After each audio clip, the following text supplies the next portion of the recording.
A las personas que se dedican a divulgar el Evangelio se las llama misioneros. A menudo asociamos ese término con imágenes de cristianos consagrados que dejan atrás la comodidad de las naciones más desarrolladas para trasladarse a países del tercer mundo y dedicarse a pregonar el Evangelio y enseñar a otros a vivir de acuerdo a los preceptos de Cristo. El siguiente es un relato misionero diferente. Narra el encuentro con Dios que experimenta un joven africano. Su irrefrenable deseo de conocer más profundamente a Cristo lo lleva a trasladarse a Norteamérica. En su recorrido, cientos de vidas se ven transformadas por su influencia, como también el destino de una universidad.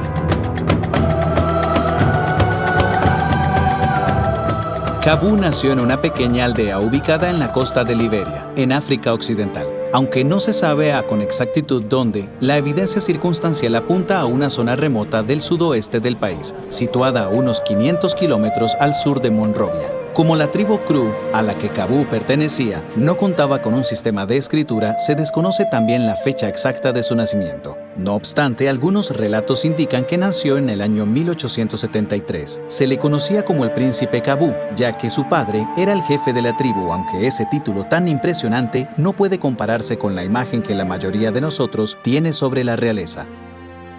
La aldea en la que nació era muy pobre, y aunque naturalmente su padre era muy reconocido entre su gente como hijo del jefe de la tribu Kabu, tuvo una infancia tan normal como la de cualquier otro niño de su edad. Igual tenía obligaciones en el campo y tareas que cumplir como todos los demás. Dicho de otro modo, se le reconocía que era el hijo del jefe y que en un futuro podría llegar a suceder a su padre, pero no se le daba un trato distinto a los demás, como sucede con la realeza occidental. El respeto que recibía tenía que ver más bien con el respeto a su padre. Se respetaba de igual manera a cualquiera que fuese familiar del jefe de su linaje. La coexistencia de los Kru con las tribus vecinas era mayormente pacífica. No obstante, las sequías ocasionales y la posterior escasez de alimentos provocaba conflictos tribales, principalmente con sus vecinos más cercanos, la tribu de los Grebo. Las escaramuzas que surgían se debían principalmente a disputas por derechos de tierras de cultivo, asuntos territoriales o, en algunos casos, podían estar vinculados a alguna novia de otra tribu. Podía ser también por territorios de caza. Ese tipo de conflictos eran comunes entre nuestros pueblos. Un historiador de la tribu me contó la siguiente historia. Resulta que había una aldea de la tribu Kru que se encontraba en una situación poco ventajosa. Se hallaba en una zona marginal del territorio considerado tradicionalmente Kru y por ello era vulnerable a los ataques de los Grebo, con quienes no se llevaban muy bien que digamos. Por lo general, la táctica de los Grebo era el asalto y el saqueo. Sin embargo, con el tiempo, desarrollaron una estrategia más efectiva para sus incursiones. Consistía en capturar rehenes y de ese modo obligar a los aldeanos a pagar un rescate mensual en alimentos. Si el rescate era del agrado del rey enemigo, los rehenes eran liberados. Si no lo era, los sometían a castigos corporales o incluso a la muerte. Un método cruel y efectivo para esclavizar aldeas enteras, ya que sus pobladores hacían lo que fuera necesario con tal de evitarle a sus seres queridos el sufrimiento. Con ese procedimiento, los Grebo convertían eficazmente a los Kru en sus esclavos y, naturalmente, el joven príncipe Kabu se convirtió en uno de sus principales objetivos. Kabu fue aprehendido en 2 ocasiones. Su aldea fue derrotada, diezmada y saqueada. Mataron a muchos de sus integrantes. Lo capturaron y se lo llevaron en prenda de guerra. La primera vez, la aldea se las arregló para ofrecer un rescate y lo liberaron. Por unos años disfrutaron de paz. Sin embargo, cuando tenía unos 16 o 17 años, volvieron a capturarlo y en esa ocasión su aldea estaba ya tan empobrecida que no pudieron cumplir con las demandas de los captores.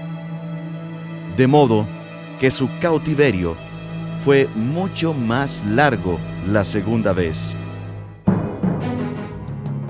Generalmente el rescate se entregaba en ganado o en alimentos almacenados para la sequía. Pidieron a sus padres que pagaran el rescate para su liberación. De acuerdo a la historia, no lo trataron conforme a lo prometido. Cuentan que lo ataron y lo mantuvieron en el centro de la aldea. Era una práctica común en ese entonces, ya que no existían las cárceles y ponían a los prisioneros donde todos los pudieran ver. A Samuel lo golpearon y humillaron para dejarle en claro al padre que era el perdedor en esa guerra en particular. Los Cru hicieron todo lo posible para rescatar a su príncipe, pero el rescate mensual nunca satisfacía a los Grebo, y por esa razón, Kabú sufrió mucho. La gente de su pueblo iba a verlo, y claro, era en esos momentos cuando sus captores lo lastimaban, para que así las noticias de sus desventuras llegaran a toda la aldea y se esforzaran aún más para reunir el rescate. El padre de Kabú era muy consciente de la importancia del título que tenía su hijo ante el pueblo. Era el heredero y el sucesor que mantendría a los Cru unidos y a salvo. A medida que la comida escaseaba cada vez más y los pagos mensuales se volvían inalcanzables, su padre se resignó a una última forma de pagar el rescate. Era todo lo que le quedaba. La hermana de Kabú se presentó un día. La idea era que se ofreciera como prisionera en lugar de su hermano. Kabú se opuso vehementemente, pues sabía los sufrimientos tan espantosos que había sufrido e imaginaba lo que le esperaría siendo mujer. Decidió permanecer como prisionero y enviar a su hermana de regreso a la aldea.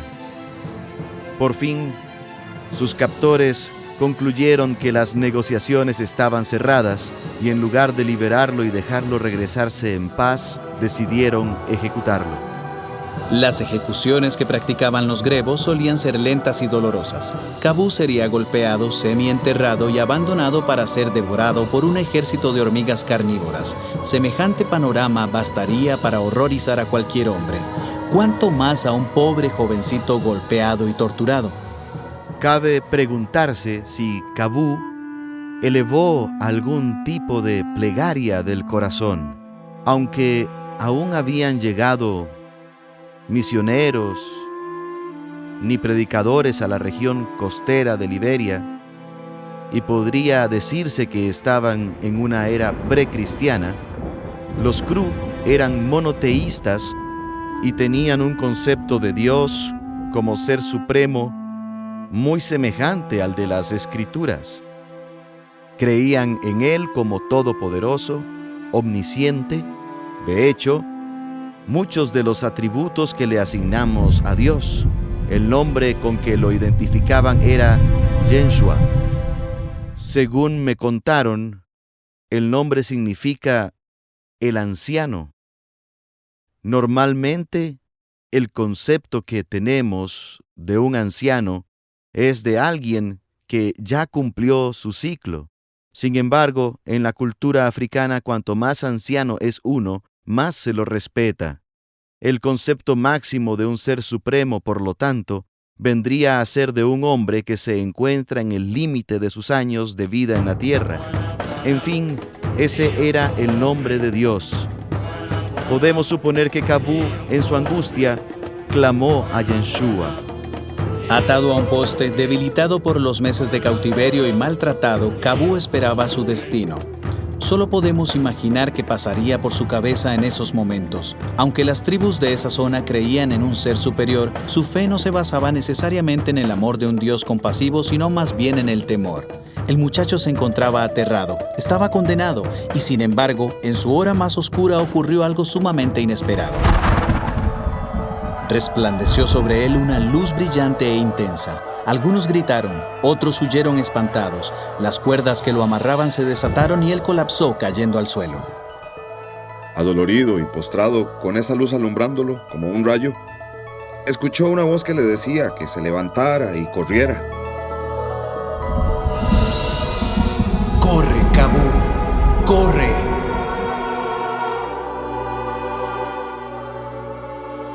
La voz le ordenó específicamente: Kabú, levántate y huye. Tenía dos opciones: quedarse ahí y morir a golpes u obedecer a la voz, de modo que se levantó y corrió desesperadamente.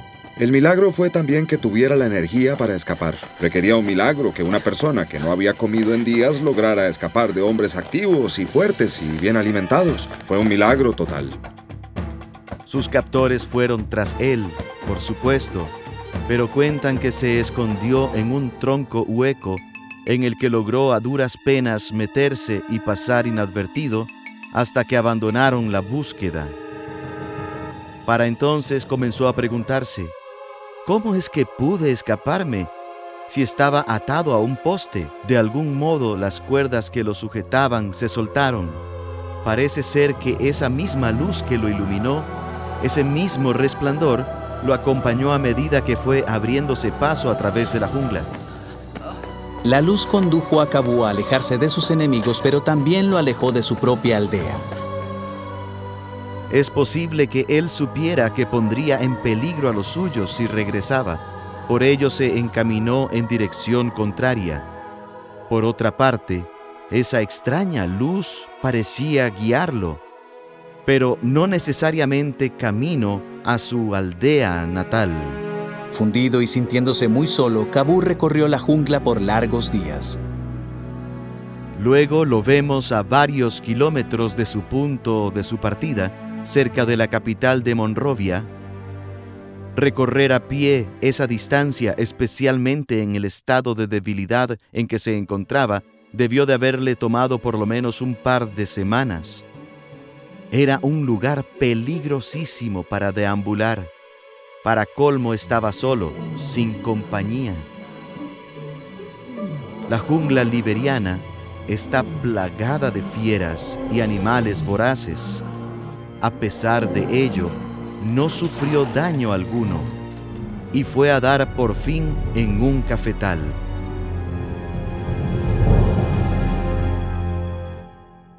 La primera persona con la que habló Kabú comprendía su lengua. Era un miembro de la tribu Cru, hecho destacado si se tiene en cuenta la distancia a la que se hallaban de los territorios Cru. Se hicieron amigos. Su compañero de tribu cuidó de Kabú, lo alimentó y lo recomendó a los dueños de la plantación, que lo contrataron como peón. El señor Davis, que había sido esclavo, era ahora dueño de la plantación y le ofreció a Kabú que se quedara a recuperarse y posteriormente sumarse al trabajo y aprender poco a poco el idioma inglés. Todo aquello era una experiencia novedosa para Kabú, quien solo había conocido era el modo de vida de su tribu. Otra sorpresa le aguardaría pocos días después de su llegada.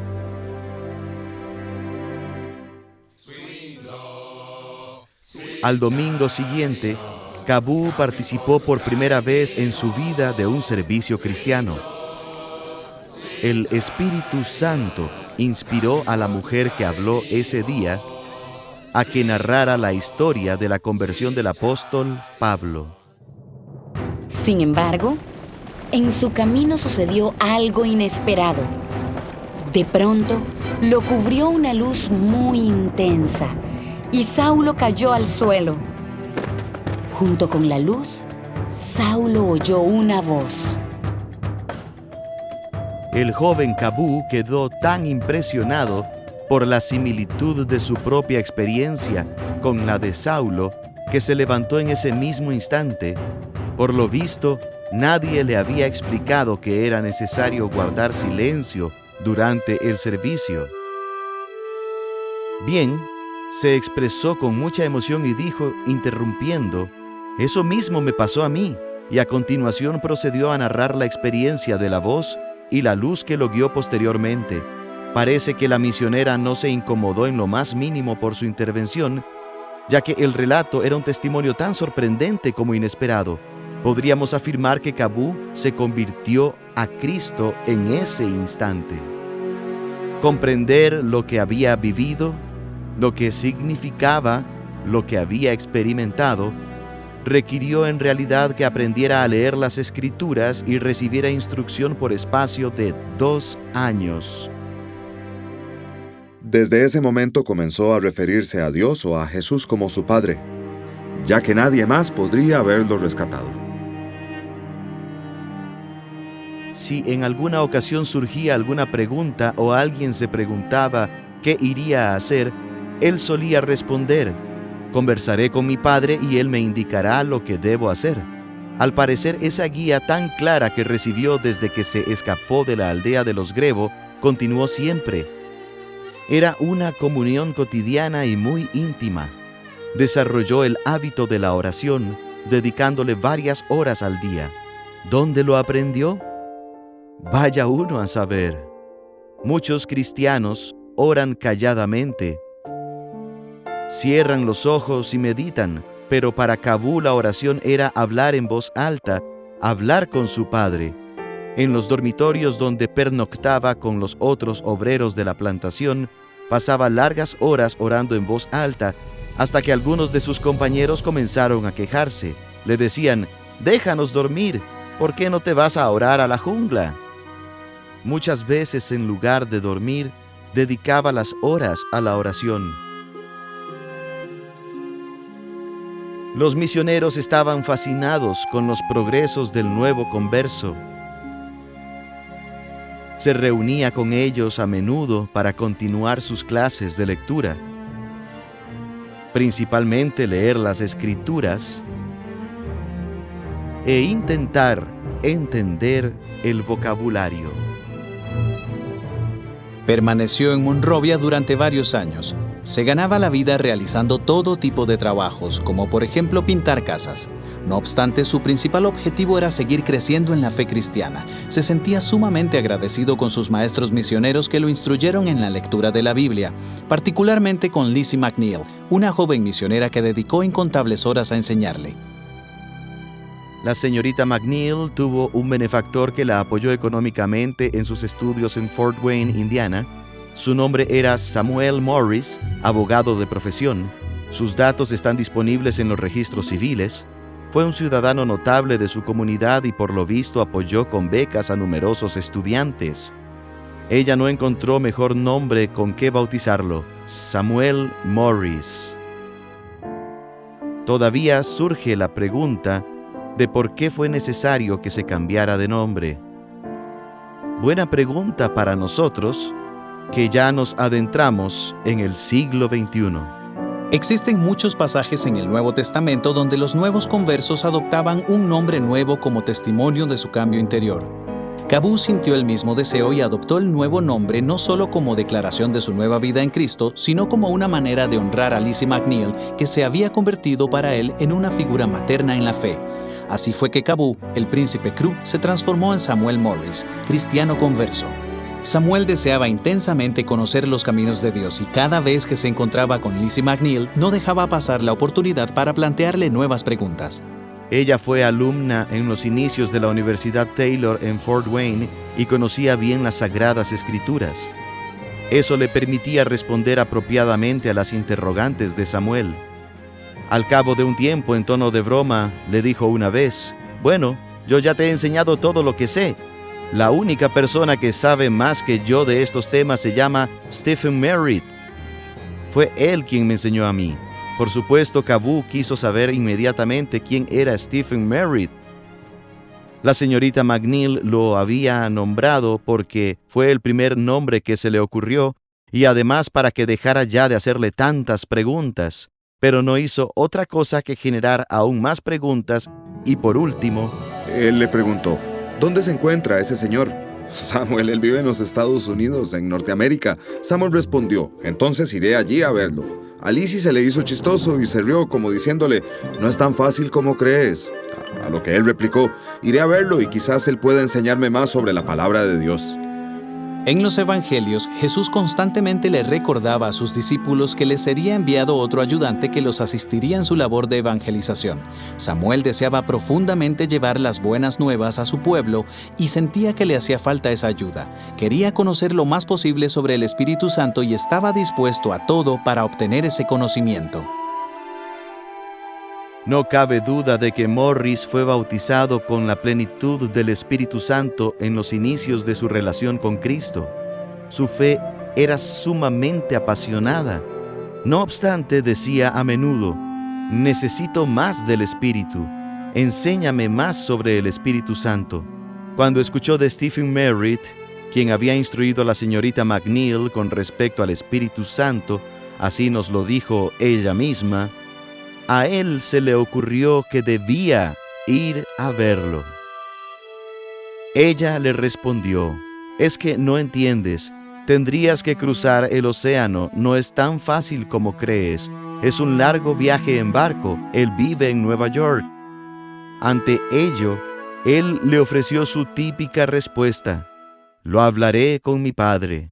Al cabo de unos días regresó con sus pocas pertenencias y le dijo: «Mi padre me dijo que vaya, así que vengo a despedirme». Ella no supo qué hacer. Había mencionado a Stephen en broma. Intentó disuadirlo, pero él partió de lo más decidido. Ya estaba en camino. Él seguramente pensaba que Nueva York era otra aldea, quizá a 2 o 3 días de camino. No tenía manera de darse una idea real de la distancia que separaba a Liberia de los Estados Unidos. Y aunque le explicaron lo lejos que quedaba Nueva York, no se dejó disuadir. Es muy probable que no comprendiera lo vasto del océano. Eso sí, la única manera de llegar a Nueva York era por barco. Aquí comienza una nueva etapa en su vida siguiendo la guía de esa luz interior que lo orientaba. Llega a Robertsport en Cape Mount, condado ubicado en el extremo norte de Liberia. Ya en el puerto mismo se topa con el Liberia, un barco de carga capaz de transportar hasta 300 toneladas, propiedad de un mercader judío neoyorquino. El Liberia zarpaba de la costa de África a abastecerse de bienes que luego comerciaba. Samuel Morris estaba convencido de que Dios era capaz de hacer cualquier cosa por él. Ya en una ocasión lo había librado de sus enemigos y lo había guiado hasta la aldea cristiana donde aprendió acerca de la palabra de Dios. Todo lo que había sucedido desde entonces provenía de su mano.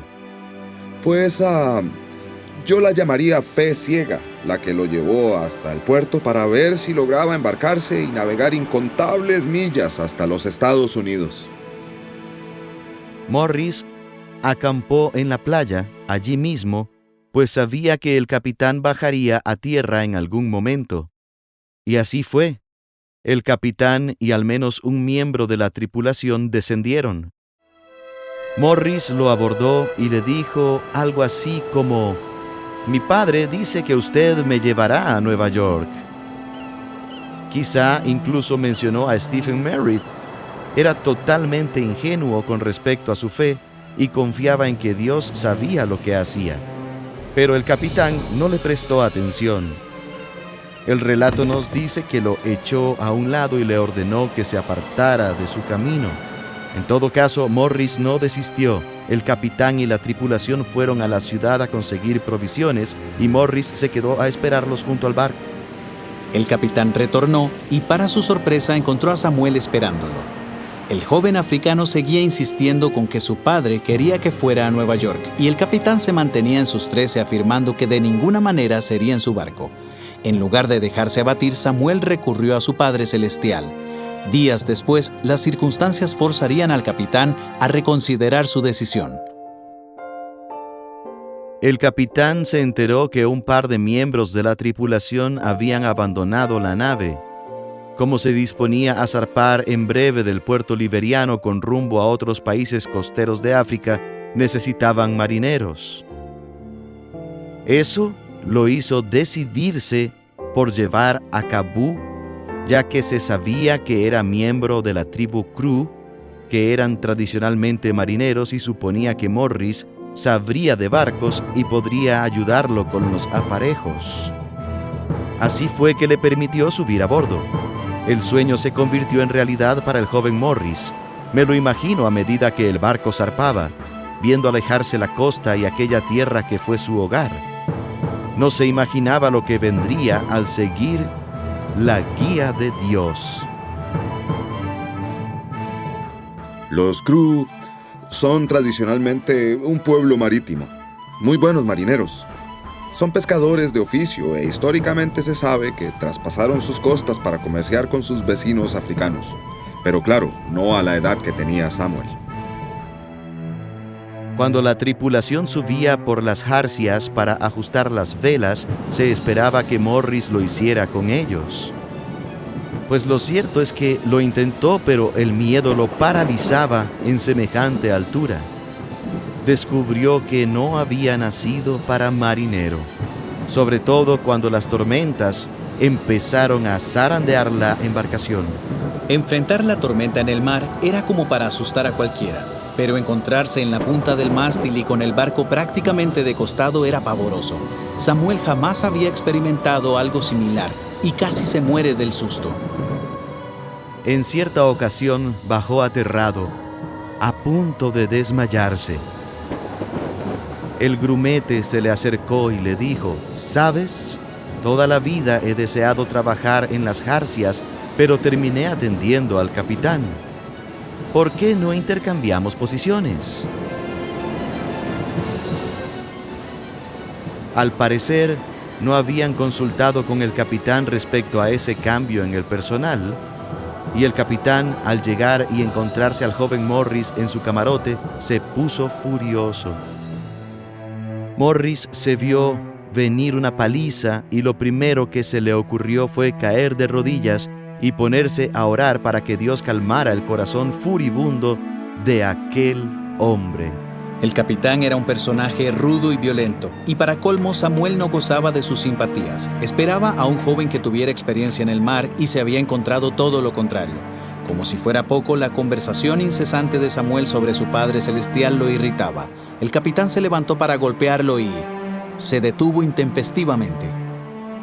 Cuentan que cuando el capitán vio al chico de rodillas orando, recordó los días de su infancia en una granja en Nueva Jersey, donde se crió en un hogar cristiano. Allí su madre le enseñó a orar y leer las Escrituras. A medida que Samuel oraba, la ira del capitán se convirtió en un sentimiento de nostalgia de Dios. En las semanas posteriores, Morris y el capitán entablaron conversaciones sobre las verdades espirituales. Finalmente, le entregó el corazón a Cristo. Se volvió creyente. El barco era de buen tamaño. Era un tercio más grande que un campo de fútbol, lo cual no es poca cosa. Y la tripulación era bastante numerosa. Estaba compuesta por gente de diversos lugares. Me resulta interesante que, al menos según la versión de Baldwin, Samuel fuese el único africano, el único de raza negra. También había árabes, malayos y, sin duda, asiáticos, y claro, británicos. Se presentaron algunos incidentes con la tripulación. Era un grupo difícil de manejar, compuesto por gente ruda y de países y culturas muy dispares. A veces surgían pleitos y peleas. En cierta ocasión, un tripulante malayo, bastante agresivo, más que los otros, sacó una especie de espada con la que iba a luchar contra otro de los miembros de la tripulación.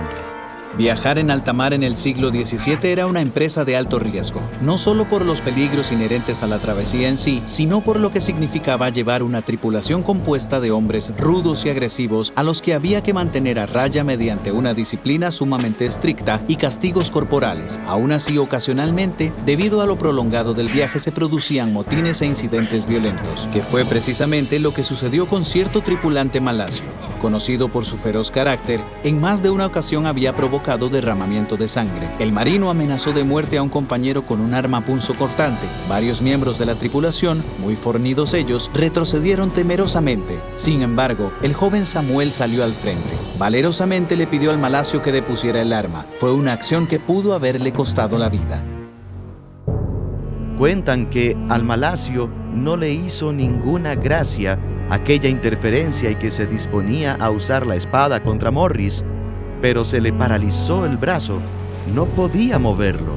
El capitán presenció la escena y concluyó que se había tratado de un milagro. Como resultado de ello, Muchas de las personas que fueron testigos del incidente se convirtieron a la fe y creyeron en Cristo. Cuando el viaje llegó a su fin, alguien comentó que la mitad de la tripulación se había vuelto creyente. Sin duda, su dominio del inglés era menor de lo que puedo imaginar. Al parecer hablaba con frases cortas, sin muchos adjetivos, principalmente sustantivos y verbos. Probablemente como me expresaría yo si intentara hablar el dialecto cru. Solían decir, es un buen tipo, pero suena como un niño de primer grado. Esa era su situación. Sin embargo, se las arreglaba para comunicarse.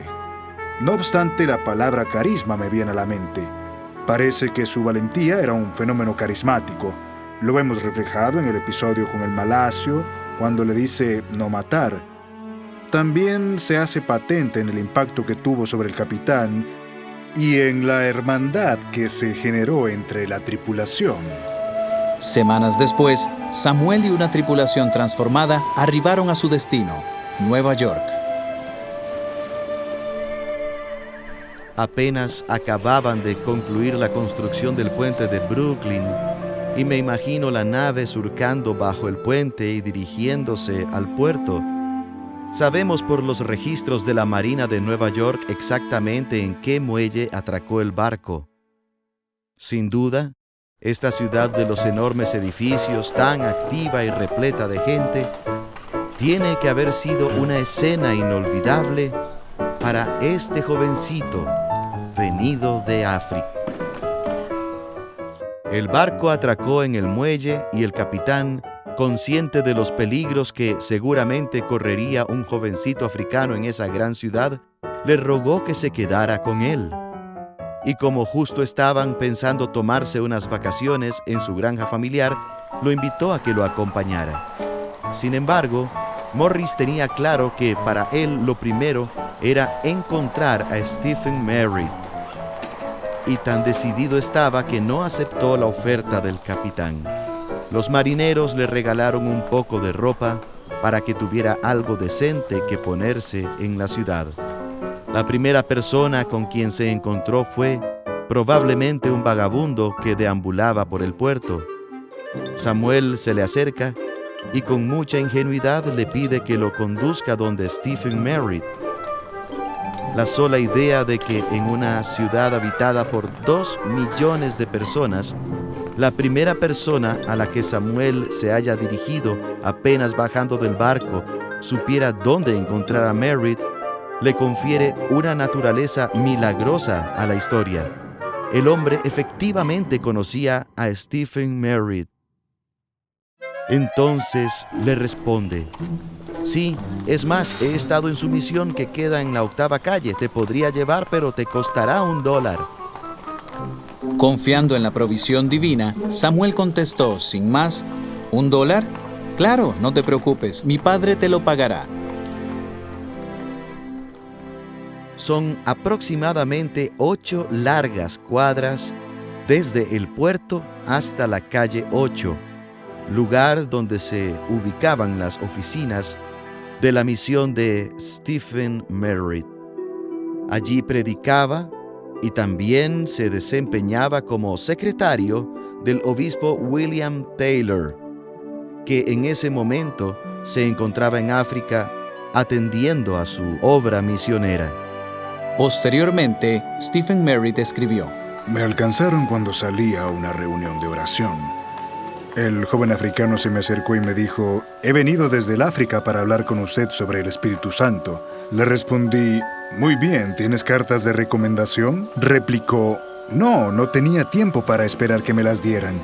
Yo estaba con prisa porque me dirigía a una reunión de oración, de modo que le pedí que me esperara. Cuando vuelva veremos tu asunto. En ese momento la persona que lo había llevado hasta ahí exclamó: ¡Hey! ¿Y dónde está mi $1? A lo que Samuel contestó: de ahora en adelante el señor Stephen Merritt se ocupará de mis gastos. La verdad es que no sé por qué razón metí la mano al bolsillo y saldé su deuda. Merritt volvió, no sabemos cuánto tardó, quizá 1 hora o más, no lo sabemos, pero la cosa es que se había olvidado por completo del joven de color que había dejado esperando en la misión. Merritt prosigue. Me había olvidado de él, hasta que a eso de las 10 de la noche se me apareció una imagen en la memoria. Salí a buscarlo y me lo encontré en el estrado de la misión, rodeado de 17 personas. Acababan de entregarse a Jesús y estaban regocijándose en su gracia. Jamás había visto cosa semejante. Él vivía en Hoboken Heights, que queda al otro lado de Nueva Jersey. Supongo que tomaron un ferry y luego un coche para llegar hasta su casa. Stephen Merritt era un ministro metodista bien acomodado, tenía una buena casa. Al abrirles la puerta, la señora Merritt se encuentra con este jovencito de color mal vestido y Stephen le dice: «Te presento a Samuel Morris. Viene del África y se hospedará en la habitación del obispo por esta noche». El obispo Taylor tenía reservada una habitación para cuando se encontraba en Nueva York. Cuentan que la señora Merritt replicó: «Eso sí que no». Probablemente Morris se haya hospedado con los Merritt casi un mes, aquel octubre de 1891. Para Stephen fue una época de búsqueda interior, de orar por orientación y de preguntarse cuál era su parte de responsabilidad en el proceso que se había desencadenado. ¿Qué debía hacer con este jovencito cuyo principal deseo era aprender más de las Escrituras y del Espíritu Santo? Merritt recuerda haber invitado a Samuel a acompañarle a la escuela dominical y haberlo presentado ante la clase. Al verlo, muchos de los presentes allí se rieron. No obstante, cuando les contó el relato de su conversión, yo justo tuve que salir del salón. De modo que nunca supe lo que les dijo Cabú, pero al regresar me maravillé. Muchos jóvenes se habían acercado al altar llorando. La presencia y el poder del Espíritu Santo habían inundado el lugar con su gloria.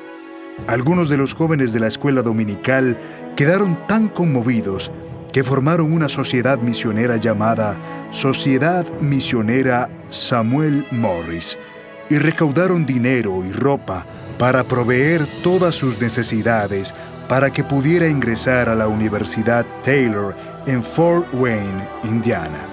La respuesta por parte de la gente que lo conocía era muy buena. Todos parecían quererlo. Pensando que los atractivos turísticos le interesarían, Stephen lo llevó a visitar la ciudad. Sucedió que Merritt lo llevó a la iglesia más alta en el estado de Nueva York con la intención de impresionarlo. Para Morris fue la gota que colmó el vaso.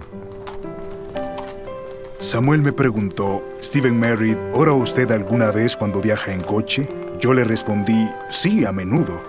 Al recibir esa contestación, Cabú puso su mano sobre la mía, me hizo arrodillarme y dijo: «Vamos a orar». Fue la primera vez en mi vida que me arrodillé en un coche para orar. Cabú le habló al Espíritu Santo diciéndole que él había venido de África para hablar conmigo acerca de él, pero que yo siempre charlaba de otras cosas y que además quería mostrarle la iglesia, la ciudad y la gente, y que mientras tanto, él tenía grandes deseos de escuchar y aprender acerca de él.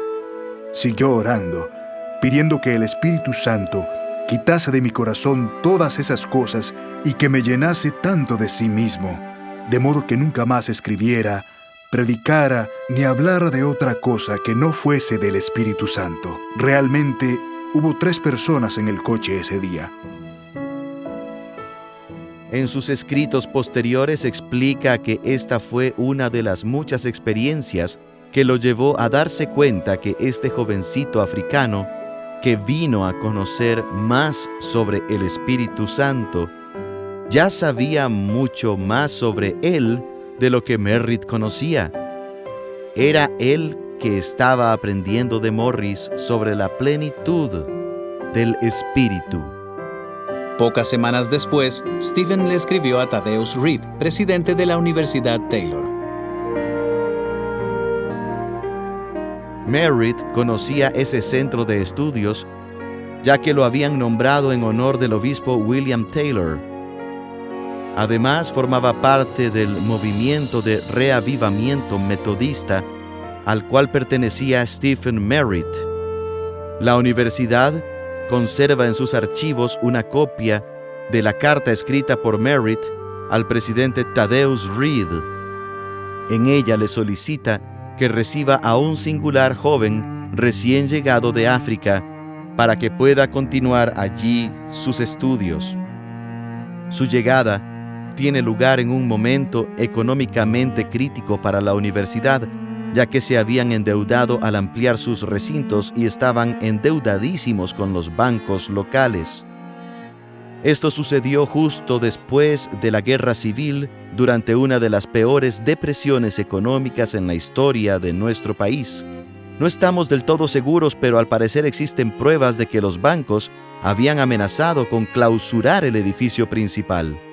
La escuela se encontraba en una situación deplorable y enfrentaba el cierre de sus puertas. Su rector, Thaddeus Reed, tenía la esperanza de que la institución pudiera gozar de un futuro próspero, en que se diera a los alumnos que llegaban de todas partes del mundo la oportunidad de prepararse para el ministerio. Y de pronto aparece un jovencito de color procedente del África. Thaddeus Reed ya sabía quién era por la correspondencia que había recibido y se lo presentó a un par de miembros del directorio que se encontraban en ese momento discutiendo las necesidades de la escuela.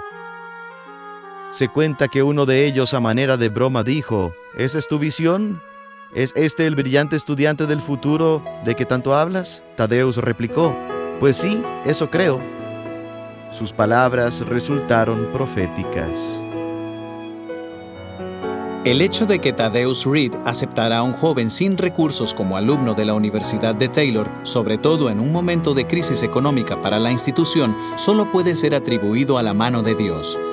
Cuando le ofrecieron que eligiera su dormitorio, Samuel respondió: cualquier cuarto está bien para mí. Si hay uno que nadie quiera, denme ese.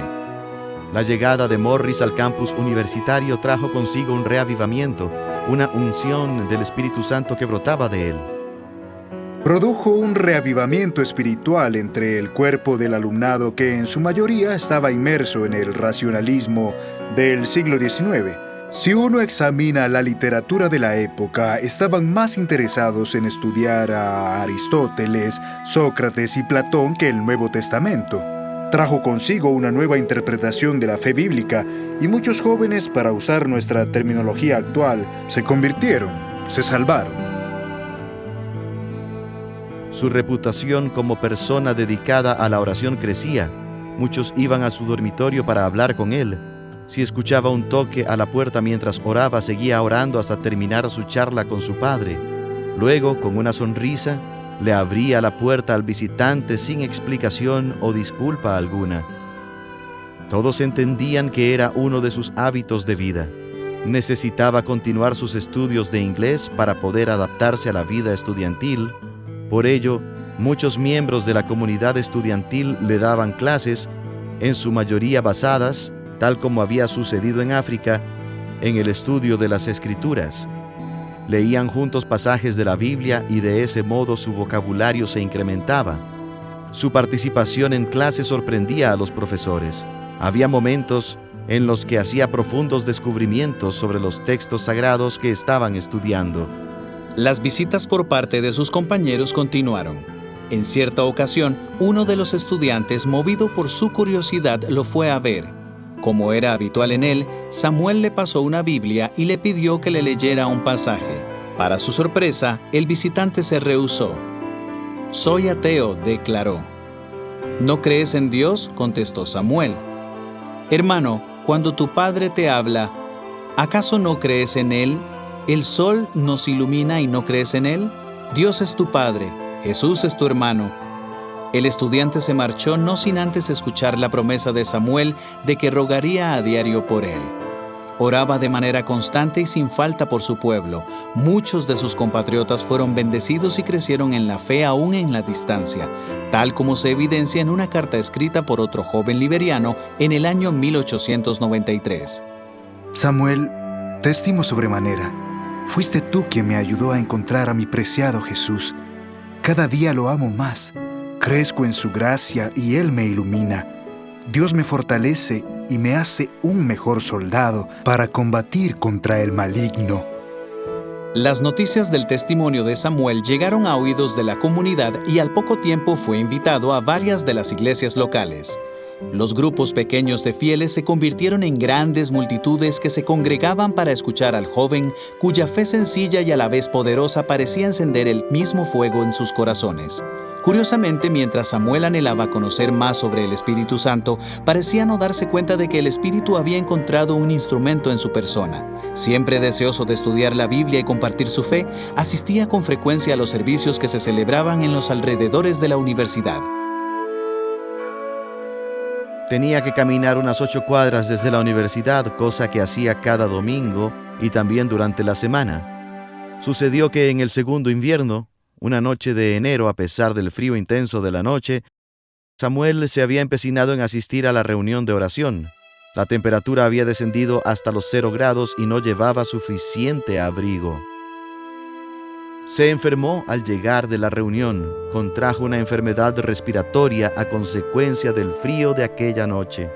Se puso muy mal y lo llevaron al hospital. El expresidente de la escuela era un médico del Hospital San José, de modo que lo internaron y, claro, querían darle la mejor de las atenciones. Mucha gente fue a visitarlo y al cabo de un tiempo empezó a hablar de que no se mejoraría, a decir que, aparentemente, su padre le había adelantado que no abandonaría el hospital con salud. Sus amigos no lo tomaron en cuenta y le decían: no olvides que planeas regresar a tu pueblo en África. Tienes que terminar tus estudios para poder enseñarles tal como Dios te lo ha pedido. A principios de mayo, en la primavera de 1893, pareció mejorar. El doctor Stimon diagnosticó que pronto le darían de alta y que podría retomar sus actividades cotidianas. Cierto día, mientras Morris miraba por la ventana, vio al doctor caminando por el primer piso. Lo saludó con la mano y le pidió que subiera. Esas fueron las últimas palabras que se lo oyó pronunciar. Cuando el doctor subió a verlo, lo encontró sentado. Había fallecido.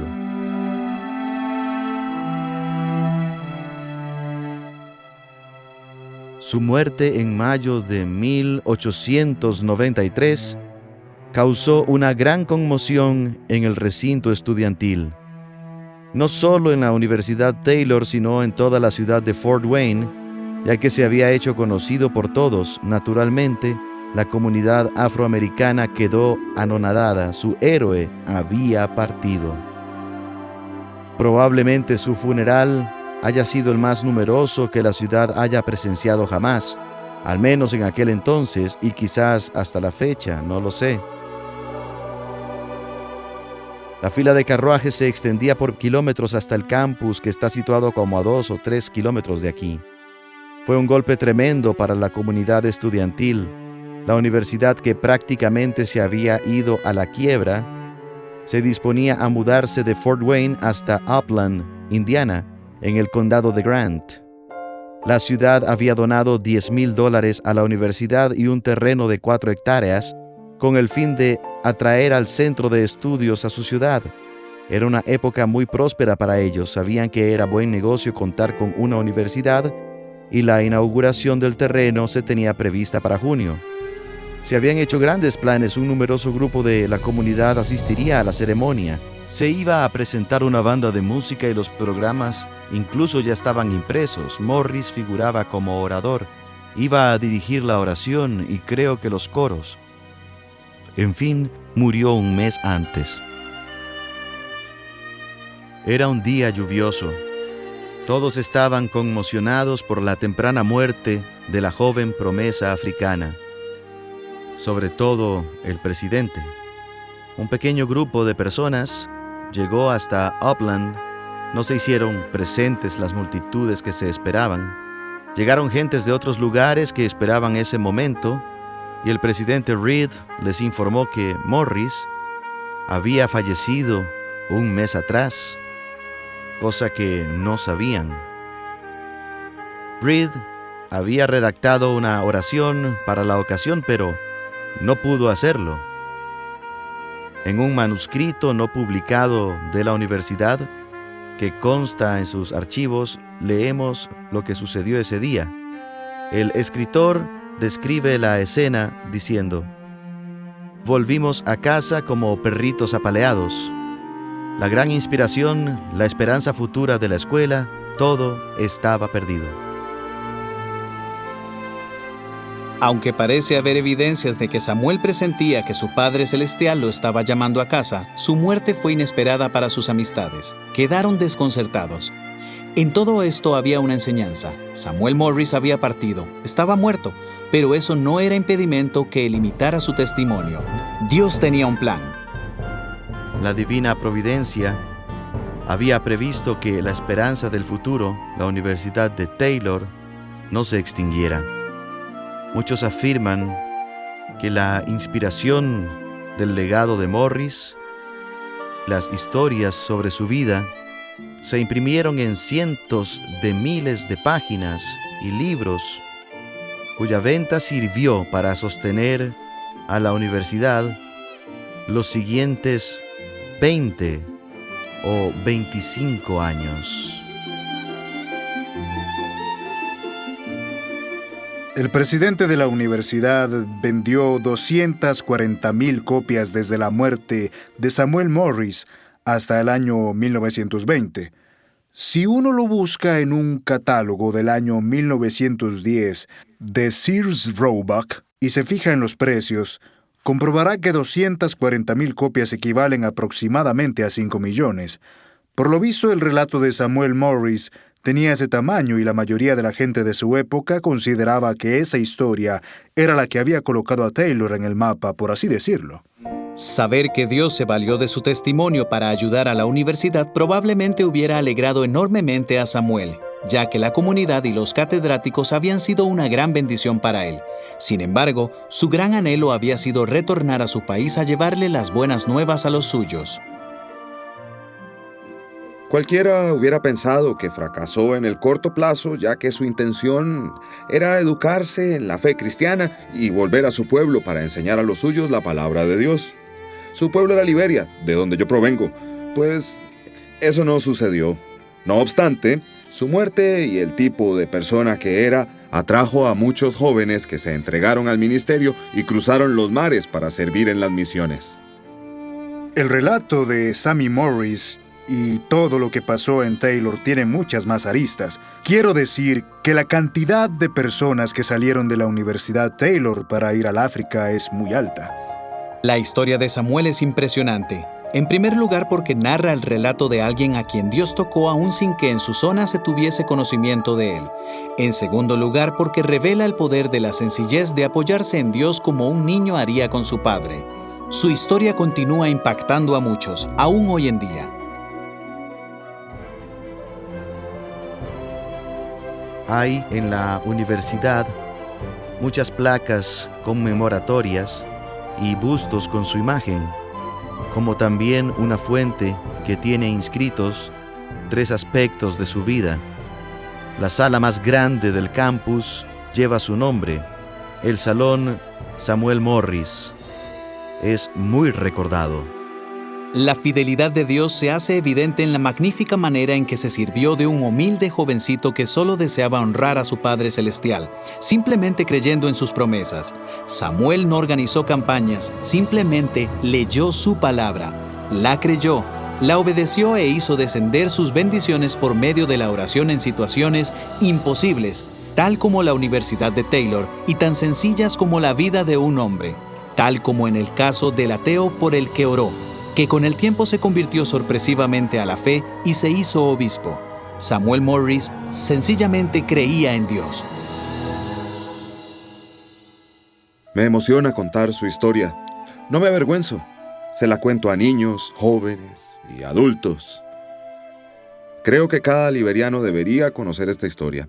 Al margen de que se conviertan al cristianismo o no, eso es lo de menos.